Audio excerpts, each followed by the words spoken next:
önümüzdeki dönemde Allah kısmet ederse Yeşilay Genel Merkezimizle de birlikte Yeşilay kısa adı YEDAM olan Yeşilay Danışma Merkezi'ni Mardin'de kuracağız. Şu an yer sıkıntımız var ama yapılan araştırmalar, incelemeler sonucunda inşallah başarıya ulaşacağız.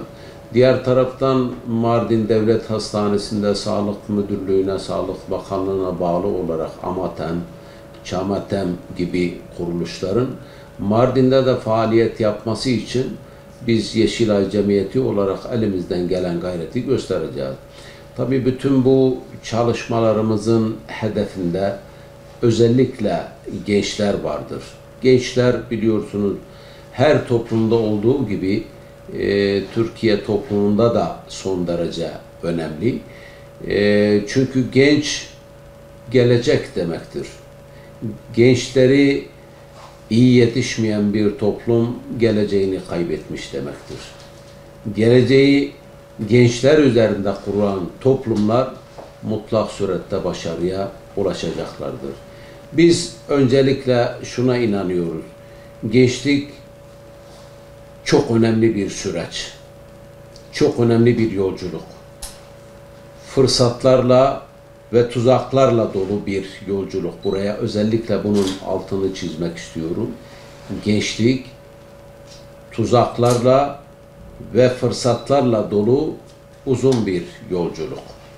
Fırsatları görüp tuzaklardan kaçınmalarını biz tavsiye ediyoruz. Yani Yeşilay Cemiyeti olarak zararlı alışkanlıkları ve bağımlılıkları bir tuzak olarak görüyoruz. Gençleri o tuzaklardan kurtarmaya çalışıyoruz. Tabii ki bu alanda çeşitli cemiyetler, çeşitli topluluklar, çeşitli insanlar çalışmalar yapmaktadırlar. İyi niyetli insanların hedefinde de gençler var. Kötü niyetli insanların da hedefinde gençler var. Gençler, demin de izah ettiğim gibi son derece önemli bir kuşak. Bir milletin geleceğini teşkil ederler.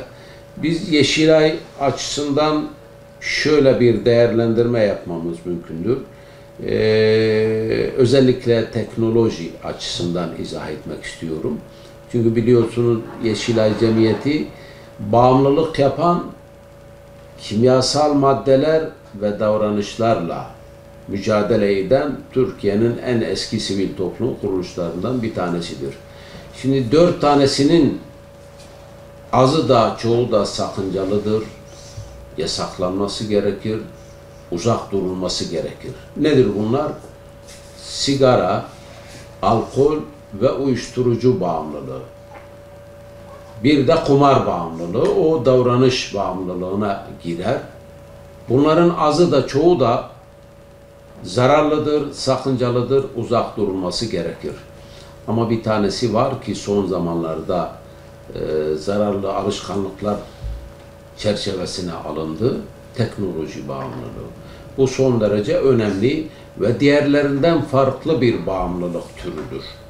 Çünkü bunun azı yerinde yeteri kadar ve doğru bir şekilde kullanıldığı zaman teknoloji gerçekten çok muazzam bir fırsat sunmaktadır. Hem gençlere hem diğer insanlarımıza, herkese muazzam fırsatlar sunmaktadır. Ama biz burada teknoloji tuzağını da fark etmemiz lazım. Eğer o tuzakları fark edemezsek gelecek olan kuşaklar büyük bir sıkıntı çekeceklerdir. Teknolojinin fırsatlarını da tuzaklarını da göremeyenler hayatlarının en büyük hatalarını yaparlar.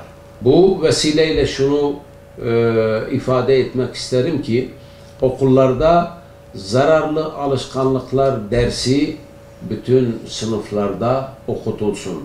Bildiğim kadarıyla bazı sınıflarda hangi yaş gruplarına verdiklerini ben hatırlamıyorum ama yeterli olduğunu düşünmüyoruz. Zararlı alışkanlıklardan korunmanın yollarını içeren böyle bir dersin genişletilerek okutulmasından yanayız. Bu konuda genel merkez düzeyinde de çalışmalarımız vardır. Yani en azından bir müzik, bir beden eğitimi, bir resim kadar önemli olduğunu düşünüyoruz. Ya ben bunları söylerken müziğin veya resmin veyahut da diğer dalların kötü olduğu, önemsiz olduğu anlamı çıkarılmaması lazım. Ama zararlı alışkanlıklar dersi mutlaka ve mutlaka bütün sınıflara yayılmalı.